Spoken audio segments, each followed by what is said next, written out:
ও ঠাকুমা, আজ কি গল্প শোনাবে? আজ তোমাদের বলবো পরিচয় ভুলিয়ে দেওয়ার গল্প। পরিচয় ভুলিয়ে দেওয়ার? আহা, আমার কথা শোনো মন দিয়ে। সে বহুদিন আগের কথা। এক সময় এই রাজ্য ছিল শস্য শ্যামলা। পাহাড় থেকে মোহনা, সবার মুখে হাসি ছিল।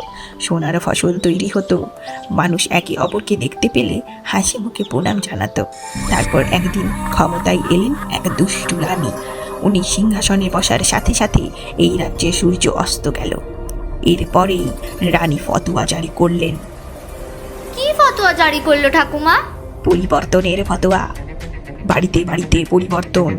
পরিবর্তন এলো বাঙালির খাদ্যাভাসে, পরিবর্তন এলো বাংলার শব্দ ভাণ্ডারে, পরিবর্তন এলো বাঙালির সাজ পোশাকেও, পরিবর্তিত হলো ভূমির মালিকানাও। তারপর কি হলো ঠাকুমা? এত অত্যাচার সহ্য করতে না পেরে মানুষ রুখে দাঁড়ালো স্বৈরাচারের বিরুদ্ধে। প্রত্যেকে ঠিক করলো কেউ নিজের পরিচয় বিসর্জন দেবে না। তারা প্রত্যেকে ফিরে এলো। রানীকে সিংহাসন সমেত রাস্তায় এনে বসালো।